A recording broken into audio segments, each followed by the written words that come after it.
नमस्कार, अहाँ सबक प्रणाम।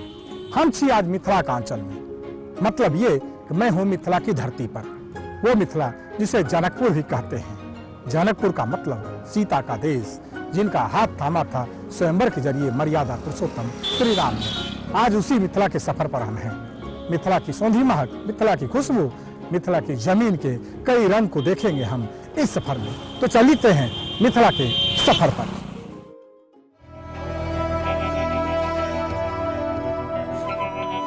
मैं मिथिला हूँ।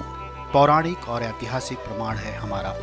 उत्तर भारत का प्राचीन सांस्कृतिक क्षेत्र है हमारा आंचल। हिमालय की तराई और गंगा के बीच विस्तार है हमारा। पश्चिम की ओर गंडक तक सीमा है हमारी। मेरी याददाश्त को माने तो रामायण हूँ।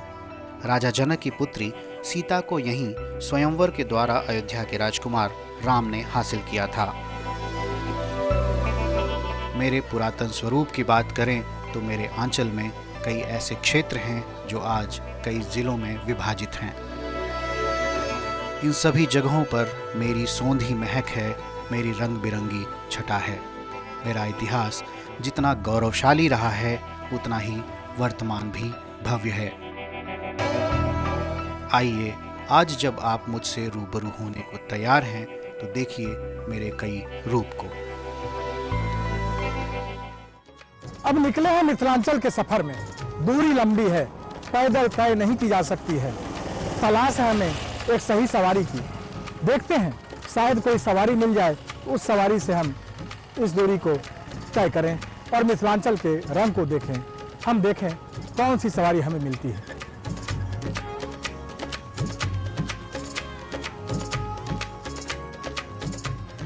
लगता है एक बैलगाड़ी आ गई है। हम बैलगाड़ी वाले से पूछते हैं, शायद ये हमें ले चलें और मिथिला के इस सफर को ये पूरा करें। बैलगाड़ी वाले भाई साहब रोकिएगा जरा आप। अरे हमें मिथिला का सफर तय करना है, क्या हमें आप ले चलिएगा इस पर? हाँ, जरूर ले चलेंगे। चलिए जरा हम भी सफर करें। आपका ये हीरा और मोती समान बैल है, ये हमारे साथ चलेगा। मजा आएगा इस सफर का। मैं चढ़ जाता हूँ। तो इस बैलगाड़ी से अब हम सफर तय करेंगे मिथिला का। यानी 3 साथी हमें मिले हैं और इन 3 साथी के सहारे हम मिथिला की सैर करेंगे। चलिए चलते हैं।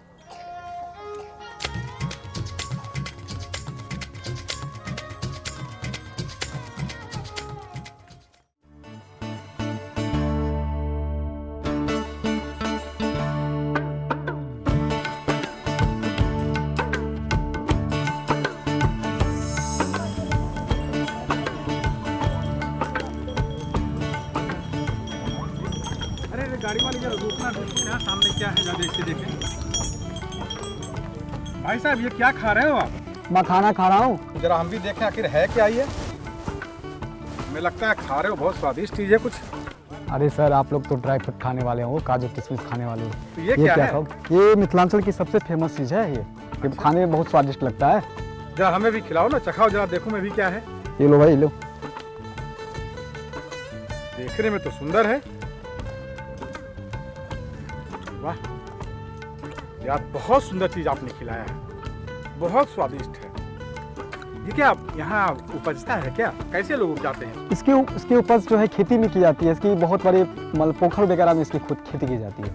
यानी यहाँ बहुत मात्रा में उपजाया जाता है। या मिथिला में इसकी खेती बहुत होती है। इसको रोजगार भी बना लिया है लोग। तो जरा हमें बताओ यार, हम भी इसको जरा देखें और पूरा देश देखे कि आखिर ये मखान की खेती यहाँ कैसे की जाती है और कैसे इस पर लोग जीते हैं। चलिए तो आइए ले चलते हैं आपको इसकी मखान की खेती की ओर।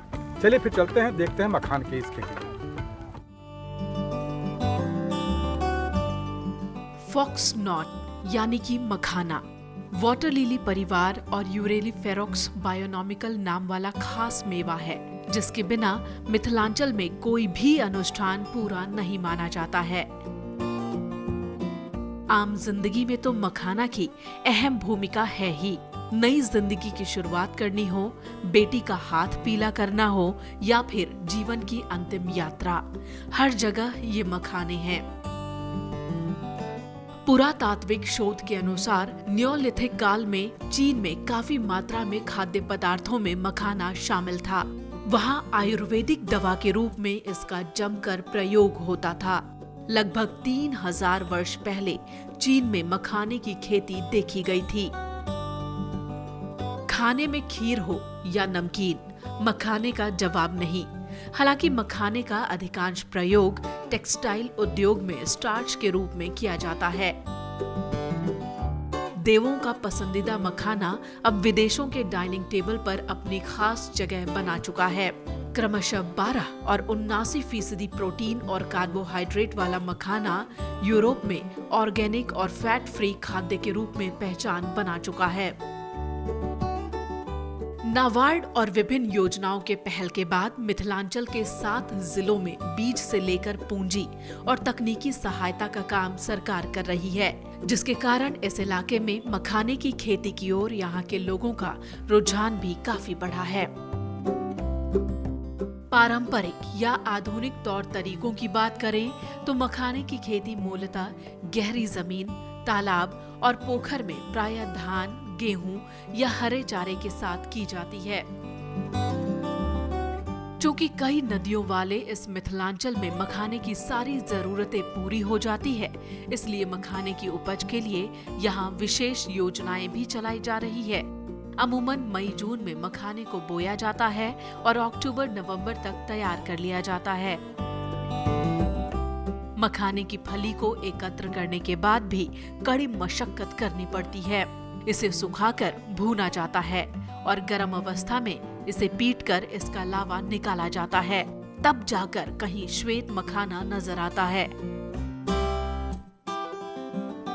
मिथिलांचल का जो क्षेत्र है अपने मखाने के लिए जाना जाता है। हमने मखाने का क्षेत्र बढ़ाने के लिए कुछ नया करने की ठानी है और इस क्रम के अंदर हमने ये तकनीक विकसित की है कि मखाने को खेतों के अंदर सफलतापूर्वक उगाया जा सकता है, और वो भी मात्र आधे से लेकर 1 फीट गहरे पानी के साथ में। वर्तमान में इस इलाके में लगभग 22,000 हेक्टेयर में मखाने की खेती होती है। स्थानीय स्तर पर यहाँ करोड़ों का कारोबार तो होता ही है, साथ ही एक बड़ा बाजार, अंतर्राष्ट्रीय खरीदार और कई देश हैं। चीन, ताइवान और हांगकांग आदि 1,20,000 सप्लायर्स जुड़े हैं और कुल उत्पादन का 60% हिस्सा निर्यात हो जाता है। बहुत खूब स्वाद का परिचय कराया आज मिथिला ने। आगे के रंग को देखने के लिए हम सफर जारी करते हैं और चलते हैं अगले रंग को देखने के लिए अगली जगह। चलिए भाई साहब।